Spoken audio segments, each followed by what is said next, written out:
Dans un petit département de Bourgogne, 16 meurtres de femmes restent aujourd'hui encore non élucidés, malgré des décennies d'enquêtes successives.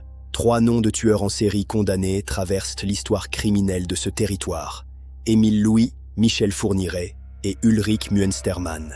En mai 2026, une ultime campagne de fouilles est lancée dans un bois près d'Auxerre, surnommé depuis des années le cimetière d'Émile Louis. 5 femmes disparues dans les années 1970 pourraient y être enterrées. Leurs familles attendent une réponse depuis plus de 50 ans. Fin mai 2026, le parquet d'Auxerre communique le résultat de ces fouilles tant attendues. Aucune découverte significative n'a été faite. Ce documentaire retrace l'histoire complète de ce territoire marqué par plusieurs prédateurs à partir des sources judiciaires et journalistiques les plus fiables. Nous distinguerons les faits judiciairement établis des hypothèses encore à l'étude, dans des dossiers dont certains restent officiellement ouverts. Car derrière chaque nom évoqué se trouve une famille toujours en attente de vérité, parfois depuis plus de 5 décennies consécutives. Nous ne spéculerons sur aucune identité de responsable non confirmée par la justice, dans le respect absolu de la présomption d'innocence. Voici l'histoire des disparus de Lyon, des premières disparitions des années 1970 jusqu'aux fouilles les plus récentes de 2026. Avant de continuer, abonnez-vous à la chaîne, activez la cloche, likez cette vidéo et dites-nous en commentaire ce que vous inspire cette affaire. L'histoire commence dans les années 1970, dans le département de Lyon, en Bourgogne, où plusieurs jeunes femmes disparaissent sans laisser de traces. Ces jeunes femmes ont un point commun. Plusieurs d'entre elles présentent une fragilité psychologique ou un handicap et fréquentent des structures d'aide sociale locales. Parmi les hommes gravitant autour de ces structures se trouve un chauffeur de car, employé pour transporter certaines de ces jeunes femmes vers leur centre de soins. Cet homme s'appelle Émile Louis, né en 1934 à Auxerre, qui deviendra plus tard tristement célèbre sous le surnom de Boucher de Lyon. Entre 1975 et 1979, 7 jeunes femmes disparaissent dans des circonstances qui seront bien plus tard attribuées à cet homme par la justice française. Dès 1984, un gendarme nommé Christian Jambert rédige un rapport désignant Émile Louis comme suspect probable dans plusieurs de ces disparitions inexpliquées. Ce rapport, pourtant transmis aux autorités compétentes, ne débouche alors sur aucune poursuite judiciaire immédiate, une inaction qui pèsera longtemps sur cette affaire. Le gendarme Jambert meurt en 1985 dans des circonstances officiellement classées comme un suicide, une conclusion que sa famille continuera de contester pendant des décennies. Une contre-autopsie réalisée en 2004 contredira formellement la thèse initiale du suicide, sans toutefois qu'une explication définitive et incontestable ne soit établie sur ce décès. Pendant près de 20 ans, l'affaire des disparus de Lyon reste ainsi dans une forme d'oubli institutionnel, malgré les alertes répétées de certaines familles concernées. C'est finalement grâce à la médiatisation de l'affaire, notamment via l'émission télévisée Perdu de vue diffusée sur TF1, que l'enquête est relancée à la fin des années 1990. Cette médiatisation est notamment portée par Pierre Maunoir et Jeannette Beaufumé, 2 proches de victimes déterminés à ne pas laisser cette affaire sombrer dans l'oubli judiciaire. Émile Louis est finalement arrêté et emprisonné en l'an 2000, à la suite de nouvelles révélations recueillies par les enquêteurs relançant activement ce dossier ancien.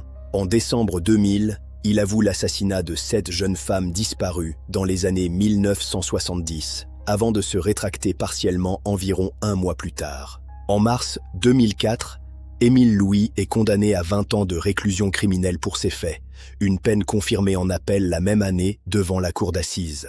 Malgré cette condamnation, les corps de plusieurs de ces victimes n'ont jamais été retrouvés, laissant les familles dans une attente prolongée et particulièrement douloureuse.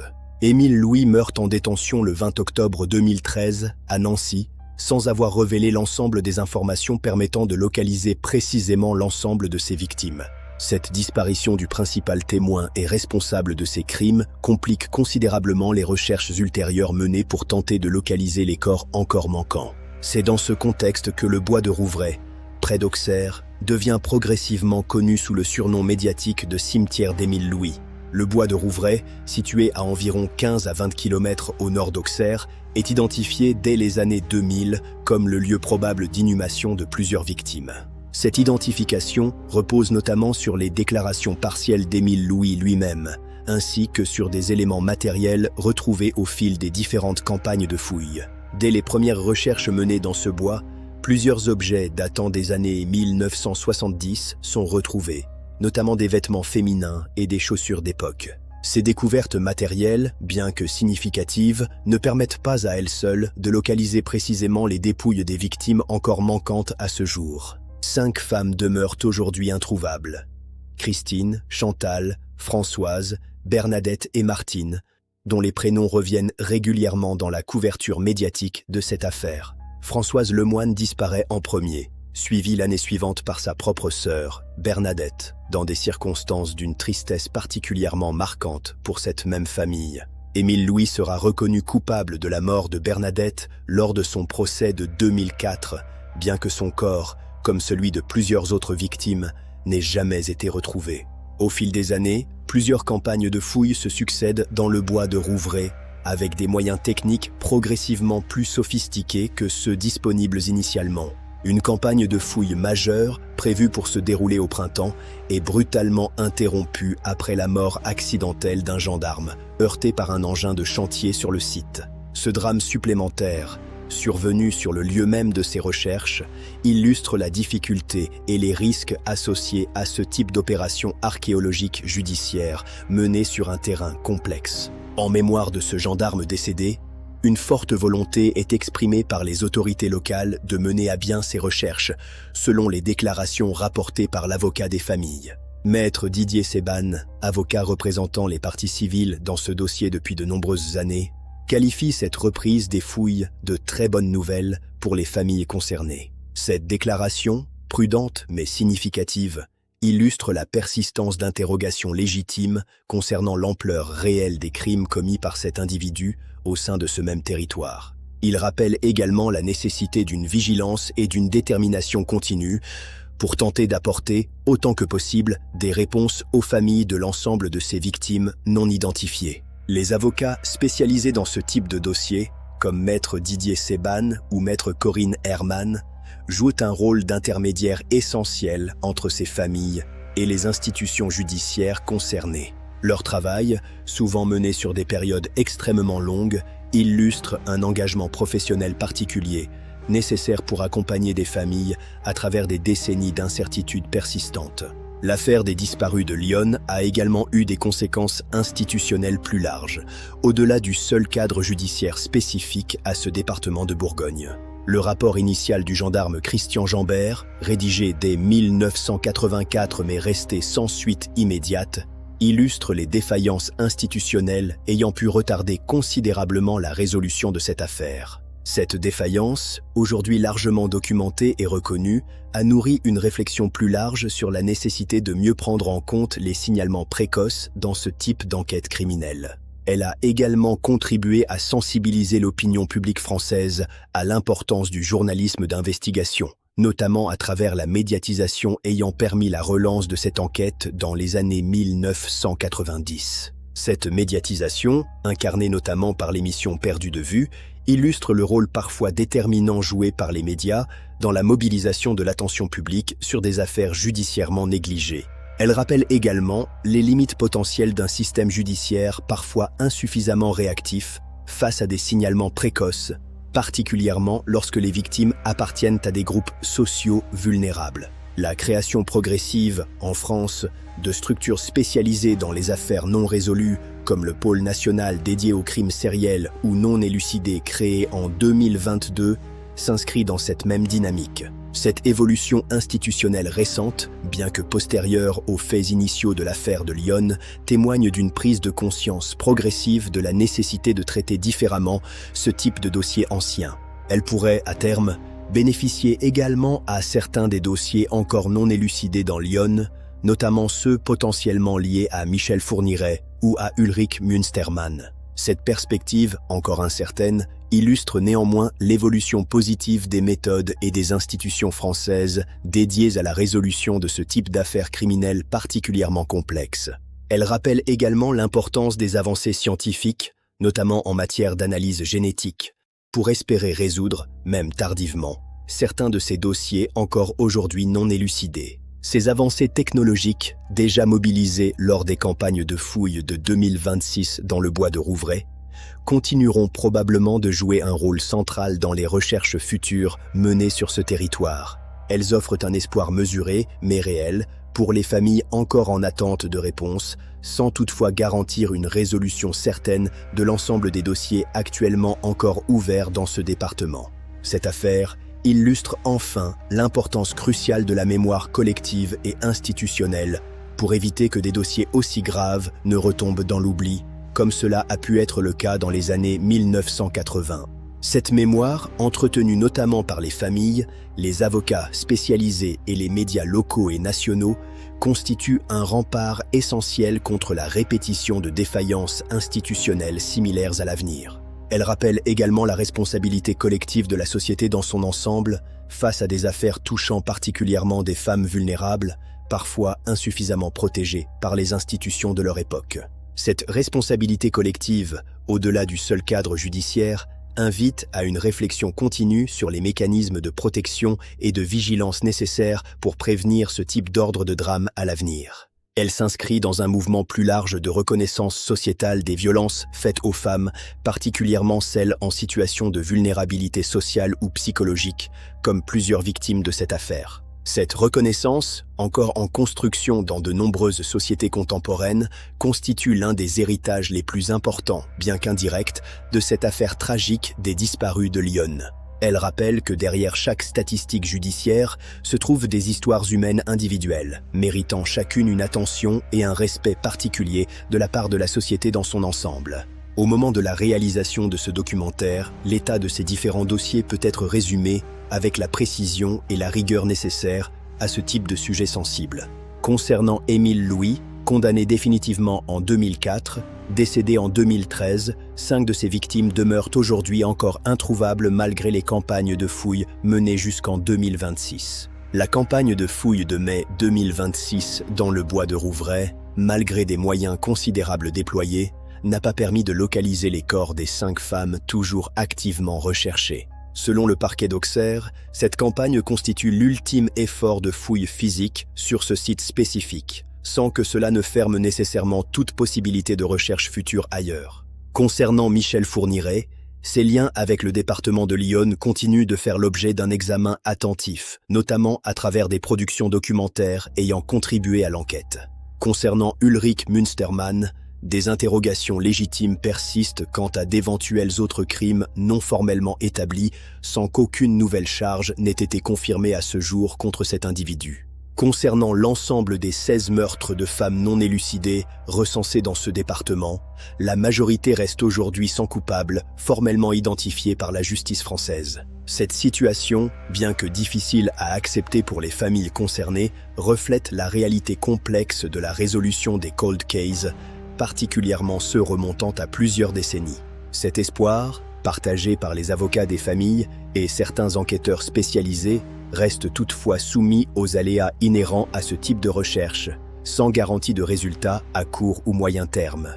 Ce documentaire continuera de suivre l'évolution de ces différents dossiers et sera mis à jour si de nouveaux éléments confirmés venaient modifier l'état actuel de ces enquêtes toujours en cours. En l'état actuel des informations disponibles, la présomption d'innocence continue de s'appliquer à toute personne non formellement condamnée pour les faits encore non élucidés évoqués dans ce documentaire. Cette précision méthodologique, essentielle, rappelle que ce documentaire s'est concentré exclusivement sur les faits judiciairement établis et les témoignages vérifiés par des sources journalistiques fiables. Il n'a, à aucun moment, cherché à établir de liens non confirmés entre différentes affaires, ni à suggérer une responsabilité non formellement reconnue par la justice française compétente. Cette rigueur méthodologique, appliquée tout au long de ce documentaire, constitue la meilleure garantie d'un traitement respectueux et responsable de ce sujet particulièrement sensible et douloureux.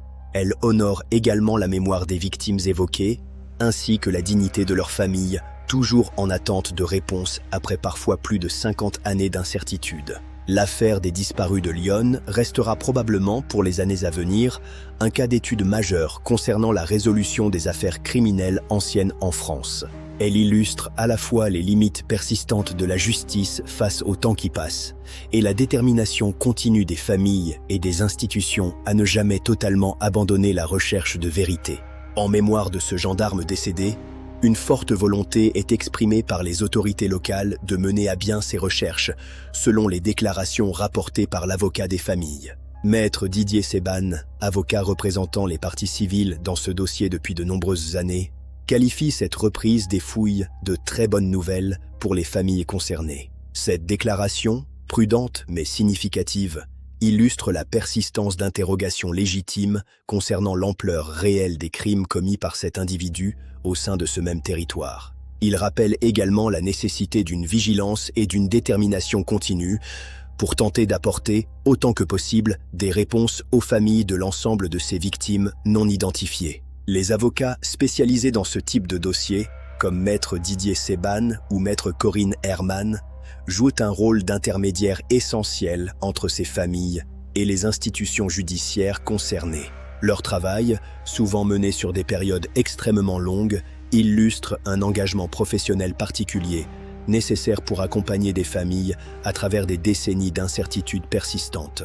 L'affaire des disparus de Lyon a également eu des conséquences institutionnelles plus larges, au-delà du seul cadre judiciaire spécifique à ce département de Bourgogne. Le rapport initial du gendarme Christian Jambert, rédigé dès 1984 mais resté sans suite immédiate, illustre les défaillances institutionnelles ayant pu retarder considérablement la résolution de cette affaire. Cette défaillance, aujourd'hui largement documentée et reconnue, a nourri une réflexion plus large sur la nécessité de mieux prendre en compte les signalements précoces dans ce type d'enquête criminelle. Elle a également contribué à sensibiliser l'opinion publique française à l'importance du journalisme d'investigation, notamment à travers la médiatisation ayant permis la relance de cette enquête dans les années 1990. Cette médiatisation, incarnée notamment par l'émission Perdu de vue, illustre le rôle parfois déterminant joué par les médias dans la mobilisation de l'attention publique sur des affaires judiciairement négligées.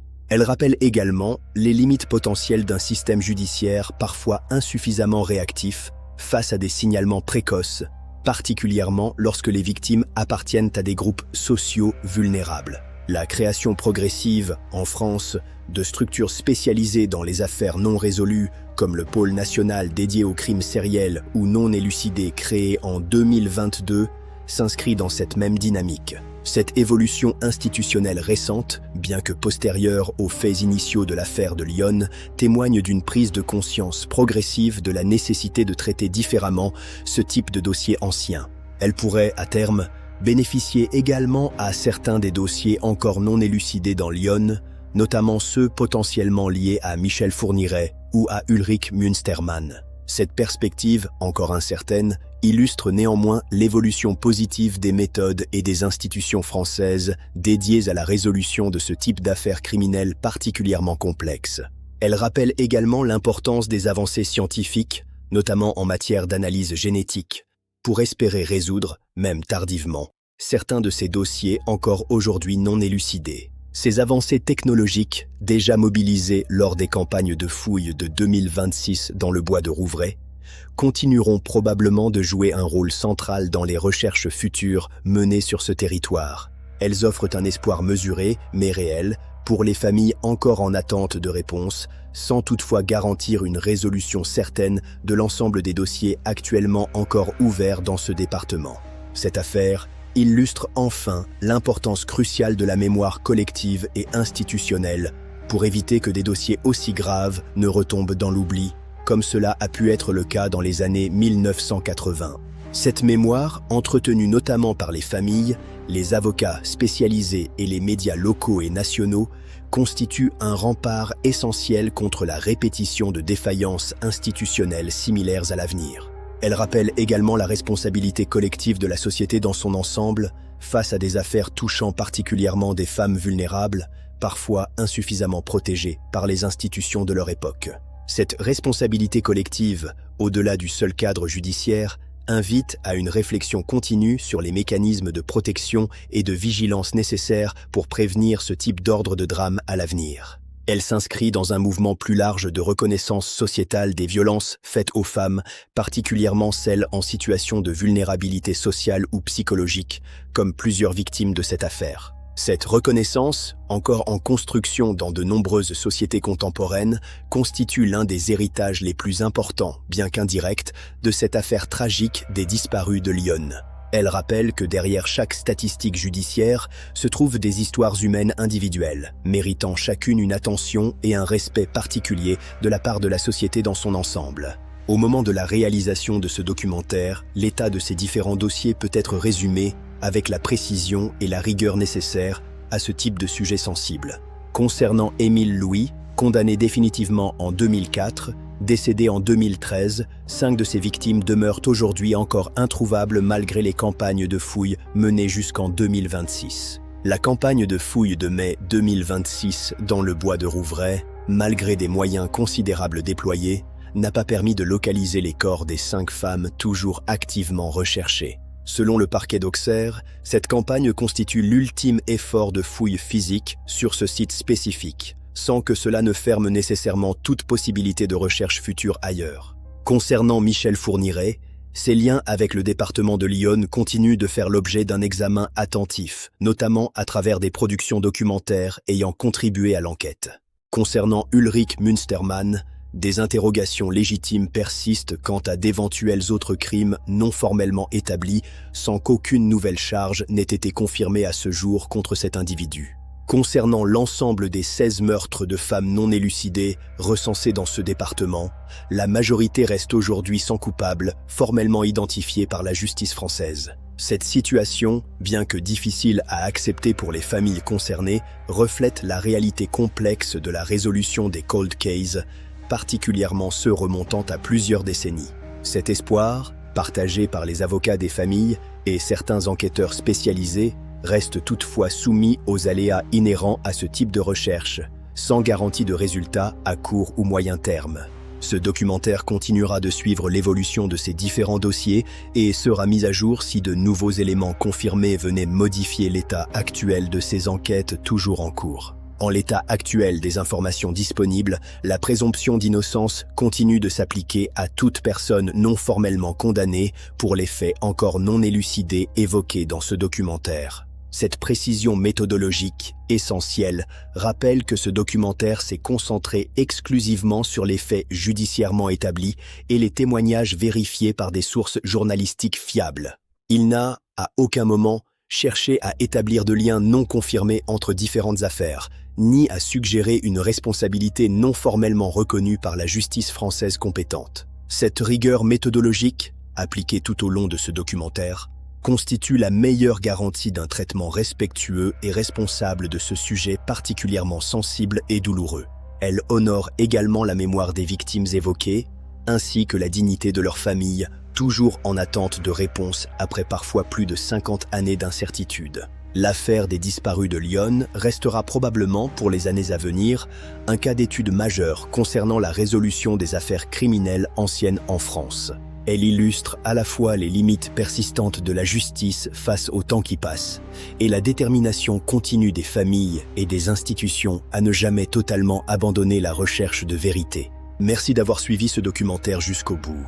Abonnez-vous pour ne manquer aucune prochaine enquête sur les affaires non élucidées de notre histoire. Les disparus de Lyon racontent, à travers plus de 50 années d'histoire judiciaire, la difficulté persistante à obtenir justice face à des crimes anciens et complexes.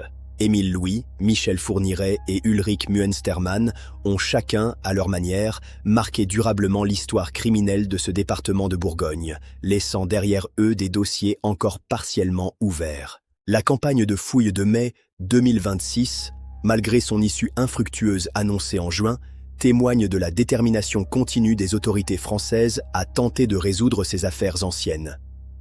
Ce documentaire a présenté ces différents dossiers en s'appuyant exclusivement sur des sources judiciaires et journalistiques vérifiées dans le strict respect de la présomption d'innocence.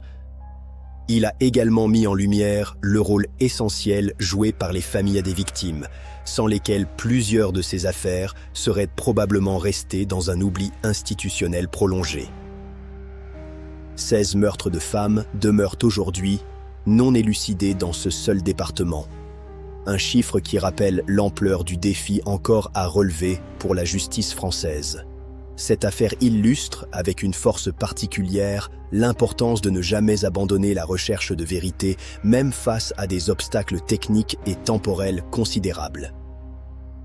Elle rappelle également que derrière chaque dossier judiciaire se trouvent des familles entières, marquées à jamais par l'absence de réponse concernant le sort de leurs proches disparus. Ce documentaire sera mis à jour si de nouveaux éléments confirmés venaient de faire évoluer significativement l'un ou l'autre de ces dossiers encore, aujourd'hui, non résolus. Merci d'avoir suivi ce documentaire jusqu'au bout. Abonnez-vous pour ne manquer aucune prochaine enquête sur les affaires non élucidées de notre histoire. Ce territoire de Bourgogne a été le théâtre de crimes qui ont marqué la mémoire collective. Des dossiers empilés qui attendent d'être rouverts. La forêt de Rouvray garde encore ses secrets. Chaque détail compte dans cette quête de vérité. La justice poursuit son travail, même après 50 ans. L'espoir des familles ne s'éteint jamais. La science apporte un nouvel éclairage sur les cold cases.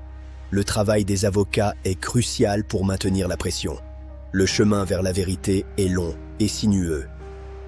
La sentence est tombée, mais l'enquête continue pour les disparus. Recherchés dans le passé pour éclairer le futur. Chaque preuve matérielle est une chance de résolution. L'absence laisse un vide immense dans les foyers. Tout converge vers un point central inexpliqué. Le microscope révèle ce que l'œil nu ne peut voir. Trouver un lieu de repos final pour chaque victime. Un symbole de lutte contre l'oubli et les violences. Être le phare qui guide vers la justice. S'allier pour que la vérité éclate enfin. Des nuits entières passées à chercher le moindre indice. Le temps presse pour les familles vieillissantes. La zone est bouclée pour les dernières recherches. L'ampleur des moyens déployés témoigne de l'importance du dossier.